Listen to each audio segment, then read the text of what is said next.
c'est de premièrement tuer la chair de l'homme. Alléluia. Alléluia. Et après avoir tué la chair de l'homme dans la saison appelée désert,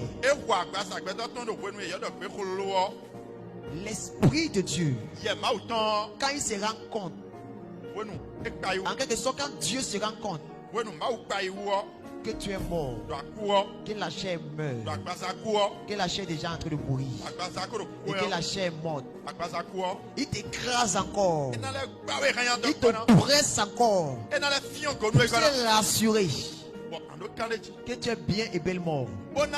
Et quand il se rend compte que tu es mort, il prend son esprit et il dépose son esprit en toi. Et maintenant tu reviens à la vie. C'est pour ça que l'apôtre Paul a expérimenté cela. Et il a dit dans l'écriture, si je vis, ce n'est plus moi qui vis, mais c'est Christ qui vit en moi. Pourquoi? Parce que dans le désert, il s'est rendu compte que la personne qu'il était morte et qu'il a revêtu la vie de Christ.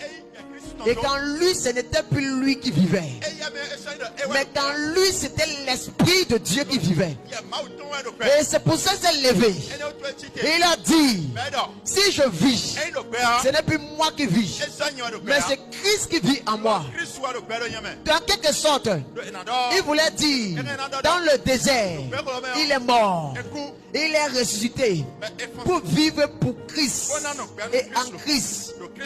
Alléluia. Alléluia. Et tu as besoin d'avoir cette grâce. C'est une grâce de mourir pour Christ et de ressusciter pour vivre pour Christ.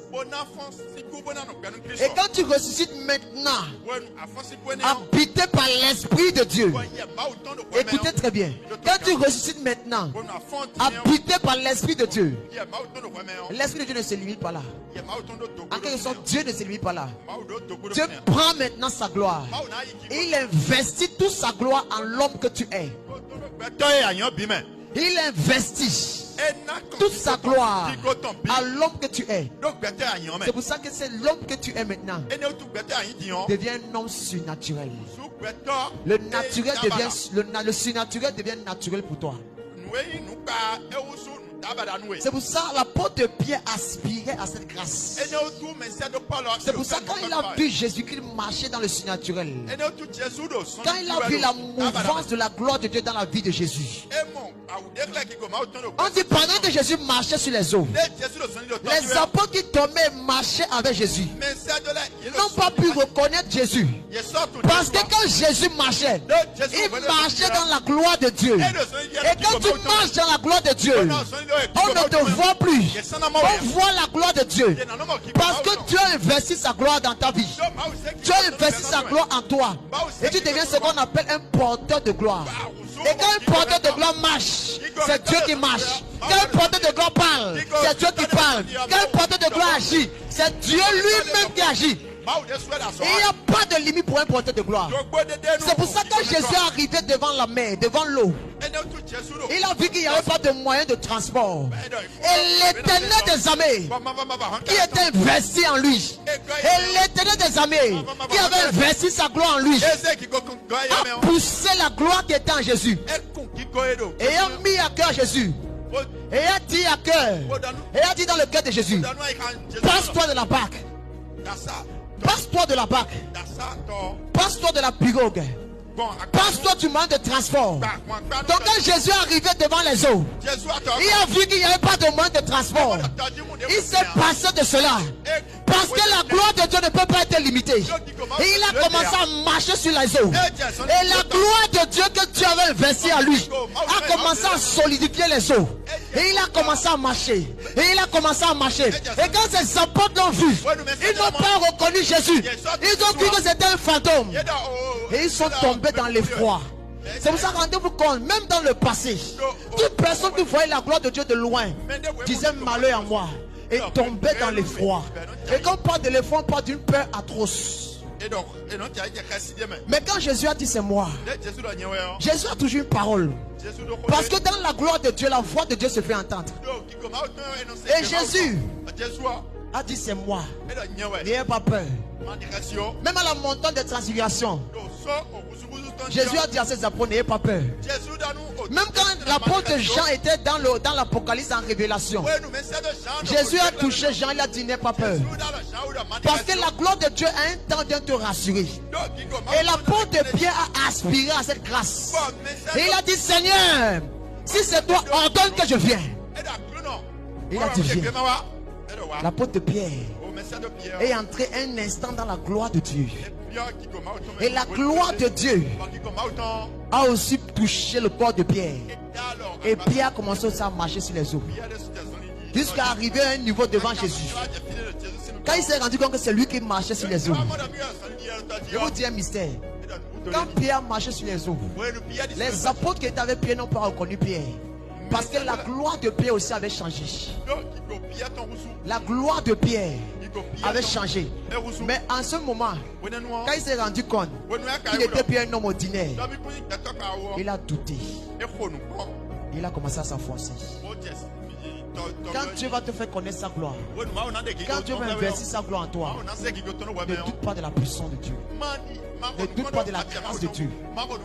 Là où l'esprit te mènera, pas seulement. Suis la mouvement de l'esprit. Suis la mouvement de l'esprit. En cette soirée, le Seigneur va donner cette grâce qu'il avait donnée à Pierre, à plusieurs. Pierre n'était pas encore mort, mais Dieu l'a fait goûter cette gloire. Et pour un instant, il a marché sur les eaux. Et quand Pierre est passé par le désert, après la mort et la résurrection de Jésus, la Bible déclare que l'ombre de Pierre opérait des miracles. Parce que quand Pierre passait, c'est l'Éternel lui-même qui passait. Quand Pierre passait, c'est la gloire de Dieu qui passait. Et en même temps, Pierre s'est rendu compte qu'il n'a plus besoin de faire les efforts. Parce qu'un porteur de gloire ne fait plus les efforts pour servir Dieu. L'œuvre de Dieu devient comme un jeu pour lui. Il y avait des foulons qui venaient déposer. Ils calculaient le temps où Pierre sortait de sa maison. Et Pierre faisait cela consciemment. Là, il marchait une stratégie selon que l'esprit m'enseignait. Il y a une stratégie où ton ombre se fait voir des quatre côtés. Un côté de ton homme se fait voir à gauche. Un côté de ton homme se fait voir à droite. Un côté de ton homme se fait voir devant. Un côté de son homme se fait voir derrière. Et l'Esprit de Dieu m'enseignait dessus.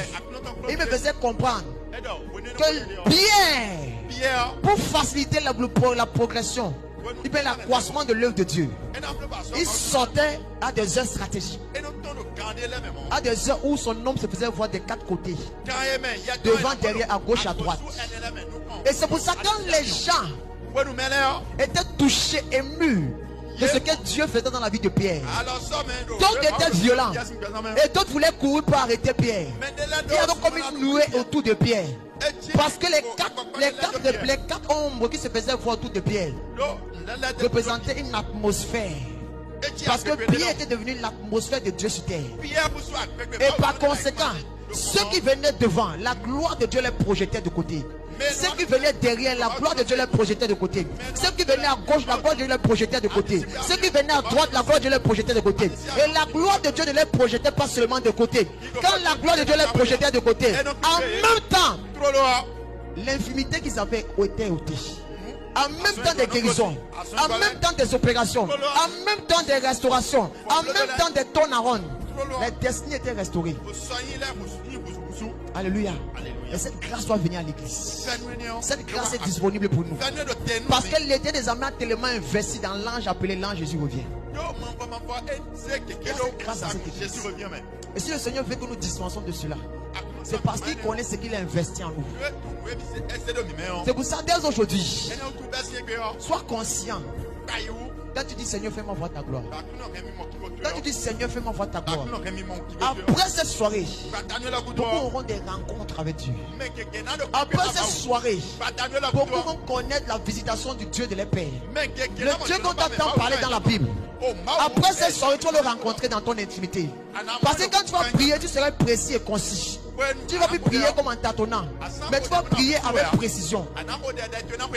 Alléluia. Est-ce qu'on peut acclamer le Seigneur Jésus-Christ?